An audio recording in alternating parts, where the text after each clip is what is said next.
Over to the toolbox and grab the text tool, shortcut F8. If you simply select a spot, you can start typing with the tool to add text anywhere on your image. This is text. With the pick tool, you can resize your text as needed and move it around your page once you've selected it.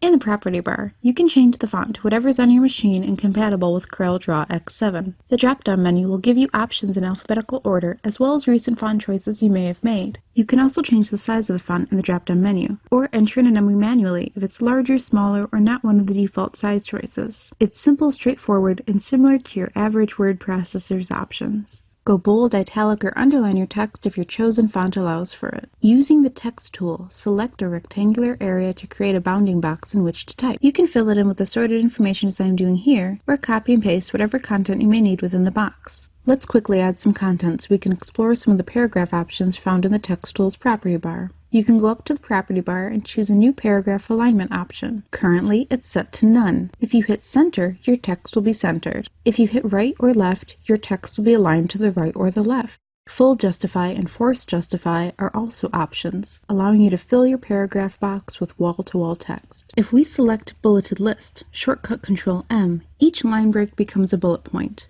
These options are wonderful for assorted infographics and presentation materials you may be creating within the program.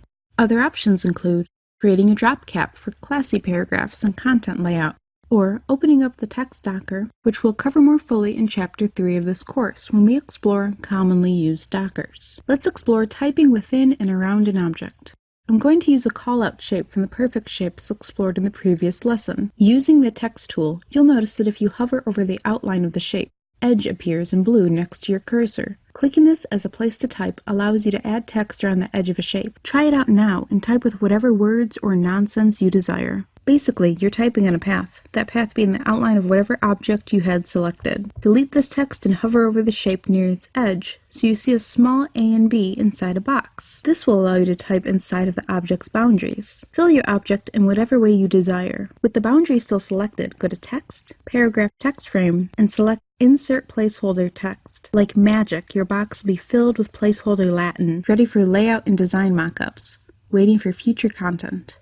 Repeat this with as many shapes as you want. Select your initial "This is text" line, and in the property bar, hit Edit Text. The Edit Text box should pop up showing what your text currently looks like. Select your text, delete, and change your text quickly and easily to whatever you want. You have font and paragraph options at the ready, so you can preview changes in your text without committing to them. Let's change the sans serif to a script font and adjust the font size. Once done, hit OK, and your new text will have replaced what was there before, allowing you to customize those features before changing your image. Next, let's explore typing on a path.